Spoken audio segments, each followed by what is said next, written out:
Tonight, deadly chaos in Washington. Donald Trump's supporters stormed the US Capitol building, forcing elected officials to take shelter. Our democracy is under unprecedented assault, unlike anything we've seen in modern times.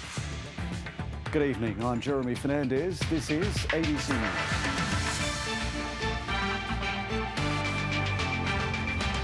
Social media platforms block Donald Trump from his accounts over fears he would encourage more violence. So go home. We love you. You're very special. Australia's first recipients of the coronavirus vaccine to get the shots sooner than expected. And cricket with a difference. Fans mask up on a rain-soaked day one at the SCG. It's been labelled an assault on liberty and one of the darkest moments in recent American history. Donald Trump's loyalists have stormed the US Capitol in a deadly day of chaos viewed by many as a failed insurrection plot. Thousands of supporters stormed the building summoned to Washington by the president. The mob overcame a heavy police line, some making it all the way to the Senate floor. In the mayhem, a woman was shot and killed, and lawmakers were forced into hiding. These are pictures of the Capitol building tonight. Order has been restored for now, but a curfew that was imposed last night local time will soon be lifted. Washington is a city on edge as the rest of the country and the world counts down to the transition of power. Correspondent Greg Jennett begins tonight's coverage. A ragtag revolt under a billionaire's branding. People power, ugly and unleashed. The marauding mob was unstoppable, too much for brittle police ranks to hold the line. Gas, gas, gas! Medieval methods helped too. And those who didn't rush the doors in their attack on the home of American democracy treated it like a true home invasion. Breaking and entering, then rampaging through its hallways.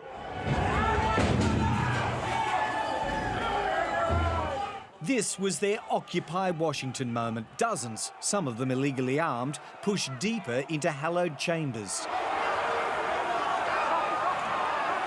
The Capitol's own police, cowed by the invaders, were the last line of defence, and that line crumpled and collapsed too. Total disorder in the House. They want us down. Stunned politicians were now captive to the chaos. We were just told that there has been tear gas in the rotunda, and we're being instructed to each of us get gas masks that are under our seats. The point of their work, to certify the next US president, was quickly abandoned in a capitulation to the horde on their floor and in their seats. They eventually shut down, locked down and left. Right now, I am sheltered in place in my office because we have protesters who have stormed the Capitol. Mr. President, you have got to stop this. Unchallenged and free to roam, the iconoclasts made themselves at home, leaving a chilling note in the office of House Speaker Nancy Pelosi. America's political leadership was in hiding. The president-elect, hundreds of kilometres away in Delaware, took it upon himself to lead. It's chaos. It borders on sedition. And it must end now. 13 days ahead of assuming any actual power, Joe Biden pleaded with the current president to use his. I call on President Trump to go on national television now to fulfill his oath and defend the Constitution and demand an end to this siege. Eventually, Donald Trump did respond with a Twitter video message, but without any condemnation of those who'd rioted in his name. This was a fraudulent election, but we can't play into the hands of these people. We have to have peace. So go home. We love you. You're very special. In time, authorities cleared the Capitol. And in retreat, the president's supporters lashed the news media.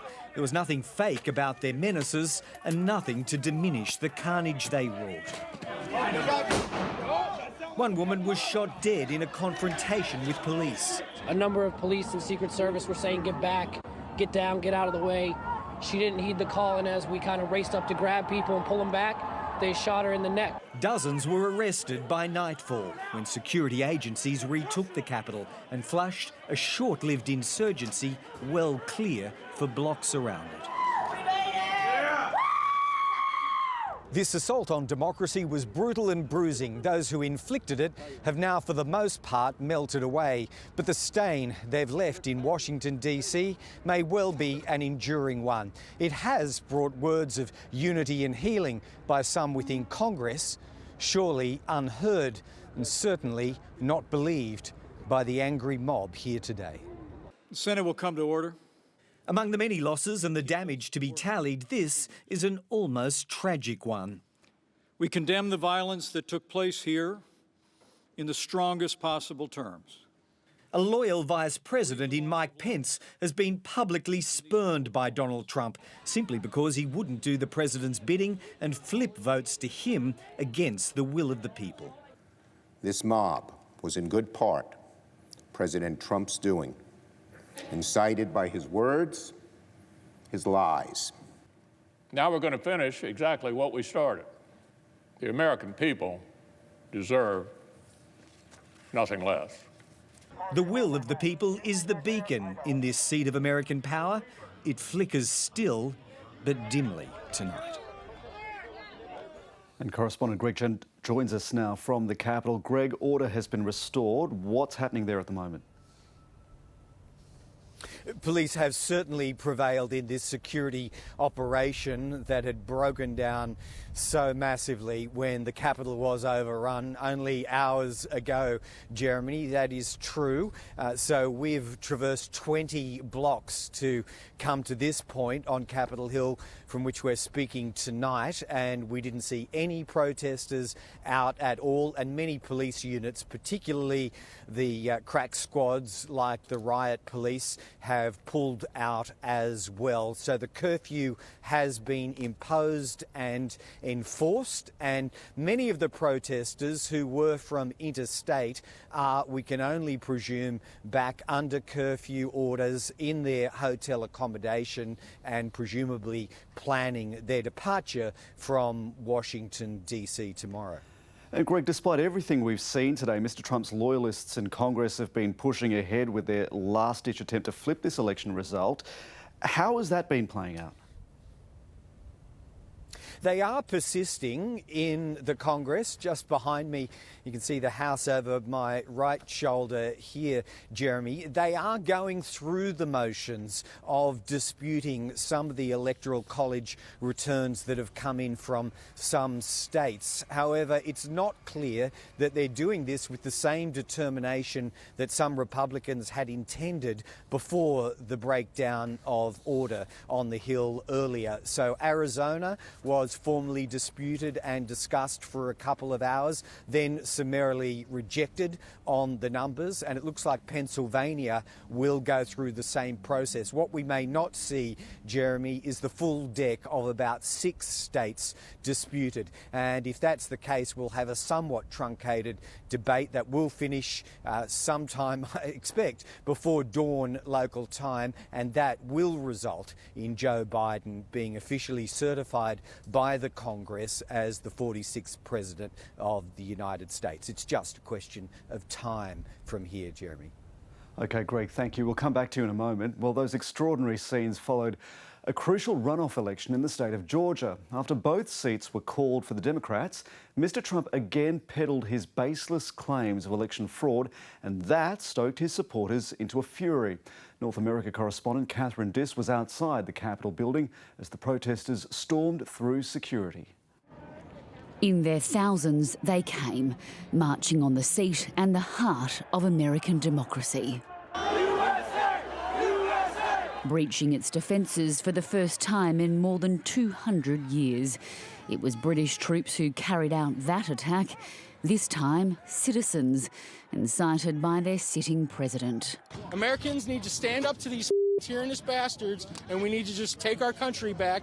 This is an unprecedented statement against America's Constitution and its electoral process. These supporters have come from all parts of the country to back the president. And even once calm is restored to the capital, it's clear this movement isn't going anywhere. Police were able to secure the area, but not without a fight. And as soon as I took my gas mask off, they sprayed me in the eyeballs with mace.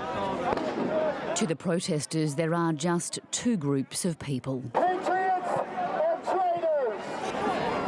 As the city neared curfew, they defied orders. There it is. That's tear gas coming our way. Police upped the ante. Does that seem weird to you? Tensions boiled over. Well, this was an extraordinary moment. We've just witnessed police push the protesters down and form this line, this barrier around the Capitol grounds. There was violence, there was chaos, but they appeared to have achieved what they wanted, reclaiming the Capitol grounds. Moved on, but remaining loyal to the cause and their leader, Donald Trump. I just can't see, Trump losing when he has this kind of popularity. He'd revved up his base earlier in the day. We will never give up. We will never concede. It doesn't happen. We won this election, and we won it by a landslide. This was not a close election. The powers that be are not counting the votes, and there's no question in our mind that Trump is our president, and we want to try to save our country. Despite his ardent supporters, the political fallout from Donald Trump's tenure is now clear. He failed his first electoral test since losing in November. Two crucial Senate seats in Georgia, both won with margins less than 2%. The Democratic wins hand Joe Biden control of the Senate. May my story be an inspiration to some young person who is trying to grasp and grab hold of the American dream.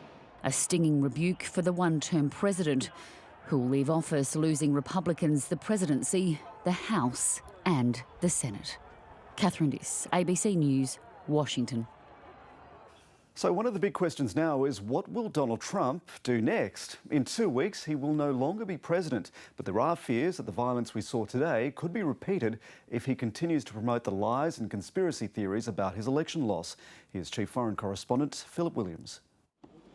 The lights were on at the White House, but a darkness had already descended on Washington in a day of high drama. Donald Trump could do little but watch as his Vice President, Mike Pence, condemned the actions of his boss's supporters. To those who wreaked havoc in our capital today, you did not win. Violence never wins. Freedom wins. The law and order president appeared to encourage his people, blaming his political opponents for the violence, tweeting that these are the things and events that happen when a sacred landslide election victory is so unceremoniously and viciously stripped away. It was the final straw for the social media platforms. Twitter banned him for 12 hours, Facebook for a day. And even for his strongest allies, it was too much. All I can say is count me out. Enough is enough. And for those Republicans who've stood against him, today was the culmination of 4 years of division. What happened here today was an insurrection incited by the President of the United States. There are reports some in the President's cabinet have considered invoking the 25th Amendment, forcing the President out of office. They're only whispers, and it is unlikely to happen. But today's violence and the President's response will damage Donald Trump's legacy. From 3 former presidents with legacies of their own, there was unified condemnation. Barack Obama said today's violence was incited by the sitting president and called it a moment of great dishonour for our nation. Bill Clinton said the assault was fuelled by more than 4 years of poison, pitting Americans against one another. And former Republican President George Bush said he was appalled by the reckless behaviour of some political leaders since the election. In 14 days, Donald Trump will join those men as the latest former president when Joe Biden is inaugurated in front of the very building that was invaded today. I, Donald John Trump, do solemnly swear. It's tradition for previous presidents to attend the inauguration, just as they did in 2016. But Donald Trump said he won't be there. Instead, there are suggestions he'll launch his 2024 campaign at the same moment. Aides are now pleading with him to change his mind and show support for the democratic processes. Leaders around the world have expressed their deep concern and are also hoping for that smooth transition, with or without Donald Trump. It is, after all, supposed to be the bastion of democracy. Australia has upped its travel warning for the Washington area, with our Prime Minister describing the events as heartbreaking. We hope for a peaceful and stable transition of government to the new administration elected by the American people. With tens of millions of loyal followers, he has hinted he could run again in 4 years as a Republican or even spearheading his own party. In the interim, he may start his own media empire to promote the reality star turned president, who has many more surprises ahead. Let's go back to Greg Jennett now. Greg, what an extraordinary day. That curfew you mentioned across Washington DC lifts in a few hours. What is daybreak likely to bring? When the sun comes up here, Jeremy, let's face it, America has some important thinking and some talking to do. Talking about how it wants to conduct its politics from here. Today marks a fork in the road. It can take one turn towards greater unity and peace, or it can continue down this path of violence, destruction and disunity that we saw play out so dramatically here on Capitol Hill today. That is the discussion that now confronts America, and the bigger question that surrounds it is how quickly it takes to resolve a direction of purpose for this nation. Greg Jennett in Washington DC.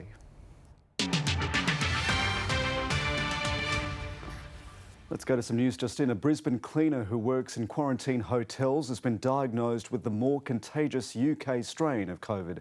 Closer to home, one new infection has been found on Sydney's northern beaches. And tonight, there are concerns about large crowds gathering at train stations in Western Sydney after services were cancelled. In the middle of a pandemic, this is a nightmare. Huge crowds of people at Strathfield Station in Sydney, the result of train delays. Elsewhere, in just 2 days, there's a possibility the northern beaches will emerge from 3 weeks of lockdown, but today, a potential setback. The case had been previously identified as associated with one of the clusters, had quarantined for the full period, had exit screening, and now has developed.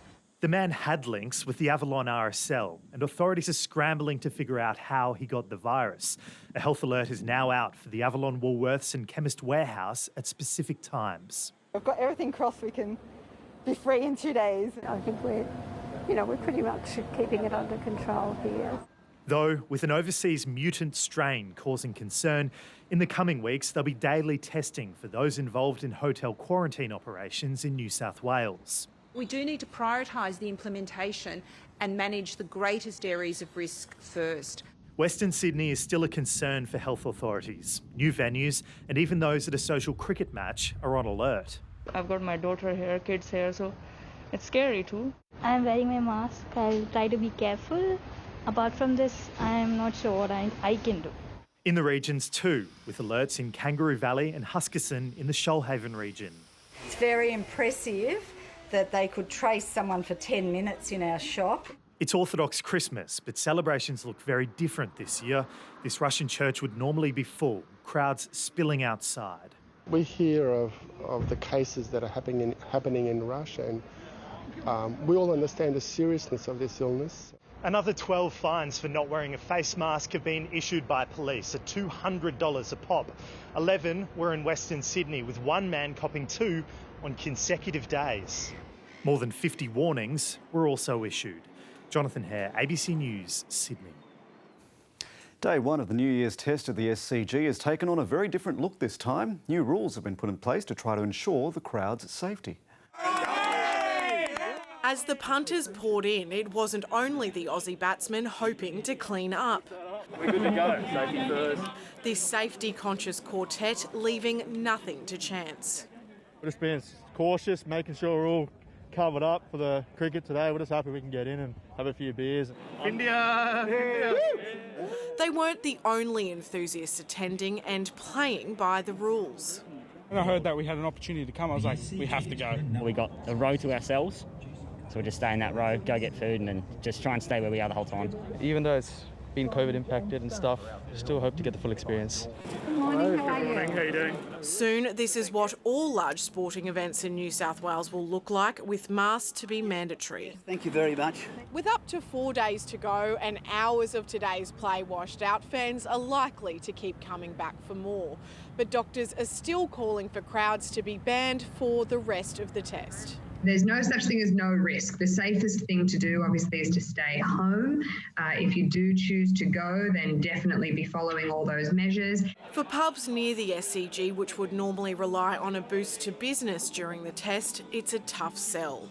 It's an absolute disappointment that we are the busiest 5 days of the year. Traditionally, has been reduced.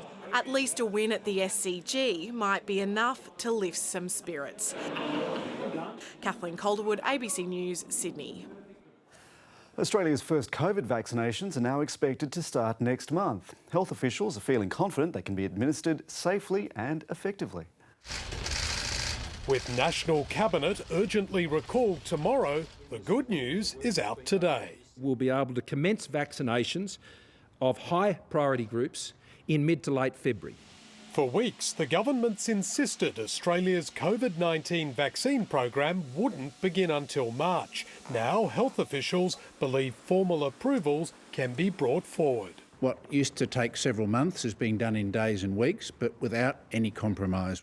From next month, the Pfizer-BioNTech jab will be given to at-risk workers such as airline staff and quarantine officials, as well as doctors, nurses, aged and disability carers and residents. And it should be rolled out as soon as possible. It's good the Prime Minister has reluctantly agreed to this.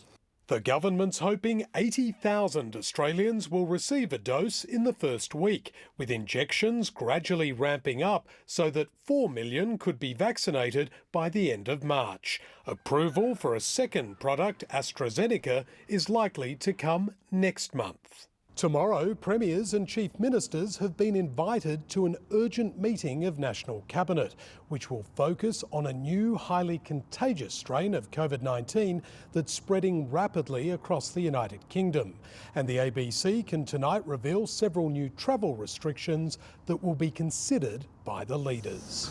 They include mandatory mask wearing on all domestic and international flights and COVID testing of overseas passengers before and after flying into Australia. Leaders are also being urged to consider new secure sites for quarantine. The Australian government could look at using military sites, Australian Border Force facilities. But shutting the border to the UK isn't on the agenda. Andrew Green, ABC News, Canberra. An unlicensed driver accused of killing 2 children in the state's Central West is being kept in custody tonight after his first court appearance. A warning: Aboriginal and Torres Strait Islander viewers are advised that the following story contains images of people who have died. Handcuffed and hunched, Jacob Don is whisked away after appearing on screen in court. He's accused of being behind the wheel of a car which hit 5 people on a quiet street in Wellington. Brothers Sheldon and Shane Shorey died at the scene. 3 others were injured, including their mother. Having never held a licence, it's alleged Jacob Don ran from the crash site. He was arrested in a laneway hours later. When the case was adjourned, the boy's father, Joseph Shorey, left Dubbo Police Station, gutted. Mr Shorey recently lost his job and fundraising has begun to help pay for his children's funerals. Counselling services are on hand to help. Everyone responds differently to trauma, but this is going to be a very, very difficult time for people to try to recover. 1,200 kilometres away, in their hometown of Emerald in central Queensland, the brothers are being remembered as great kids who loved their sport. Both played in local soccer and cricket teams. Back in Wellington, people continue to lay tributes for the 2 young lives lost here 2 days ago. It's a tragedy likely to resonate for a long time. Trying to cope more than heal right now. A family and 2 towns united in grief. Dale Drinkwater, ABC News, Wellington. Let's check finance now. Here's Elise Morgan. Wall Street rode out the storming of the Capitol like it was just another day in US politics. While dipping a little towards the finish, the Dow hit a new record high, largely on hopes the Democrats' win in the Senate will see billions in stimulus flow. Longer term, though, the Dems' control of the House and Senate could create nervousness on Wall Street. Around 80% of Democrats argue that corporations' profits are excessive, and almost 70% want to raise corporate taxes. The events did weigh on the US dollar though, and that kept the Aussie hovering around 78 US cents. And another huge jump in the iron ore price overnight also helped the Aussie. It's worth another look at its awesome rise in just the last 2 months alone. BHP added 6% today, so the ASX was up, and Asian markets were mostly higher except the Hang Seng.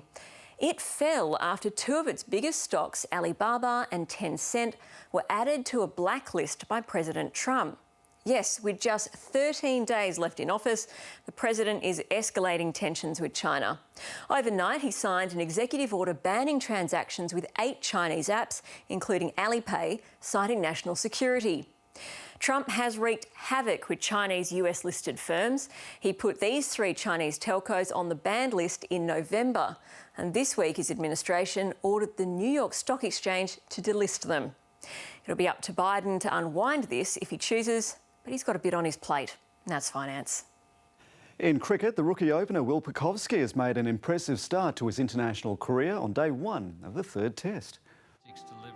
Debutant Will Pucovski was presented with his baggy green cap in the morning, confirming he'd become Australia's 460th male Test cricketer. Well deserved. After the home side won the toss and chose to bat, the 22-year-old was thrust straight into the action. And first runs for Will Pucovski. While his opening partner David Warner never looked comfortable on his return from a groin injury. And taken, Siraj is straight into the game, and India get the upper hand here on day 1. The newcomer appeared at home on the big stage. He takes it on, it falls safely. He'll bring up his first 4 in Test match cricket. His progress was halted by a frustrating 4-hour rain delay before he picked up where he left off. Oh, gets it through. Pucovski made the most of some good fortune, being dropped not once, no, he's fumbled it, but twice by Indian wicketkeeper Rishabh Pant. Yeah, I've got ball on ground there. Ball's definitely on ground at that point. On his way to bringing up his maiden Test half-century. A huge roar around the ground. A much-awaited debut for Will Pucovski. Marnus Labuschagne played an assured hand at the other end as the pair notched up Australia's first triple-figure stand of the summer, before Pucovski was undone on the very next ball. Given! Saying he gets his first Test wicket. After a lean series so far, Steve Smith arrived hungry for runs. That is class from Smith. Hitting 3 boundaries from his first 12 balls. And Labuschagne reached his 50 in style. Drives it confidently through the covers. 50 for Marnus Labuschagne. As Australia cruised through to stumps without further loss, ending the day in a strong position at 2 for 166. Chloe Hart, ABC News, Sydney. Graham Creed joins us now with the weather. Graham. Conditions are going to ease substantially across the state over the coming days. So in the northeast corner tomorrow, we're still looking at partly cloudy conditions throughout. Showers along the coast and the nearby tableland. Should be mostly dry though for the hunter anywhere away from the coast. Moderate south to southeasterly winds will be stronger in the north in the morning. They're mostly cloudy but generally dry along the tableland. Any showers about the coast and the Blue Mountains should mostly clear as we move through the morning. Winds on the waters will ease in the afternoon. Clear, dry and sunny over most of the inland, but we have got moderate east to southeasterly winds. For Sydney waters, south to southeast winds, we're looking at overnight lows of 14 to 18 A top to reach 21 to 24 degrees. It will be a mostly cloudy day, some isolated showers, but they'll be mostly in the morning. We'll also see a burst of summer conditions ahead, but it's likely to remain humid. Temperatures pushing above average next week, Jeremy. Graham, thank you. Let's go to Stan Grant now with 7:30. Hello, welcome to 7:30 after an unprecedented and ugly day in the US.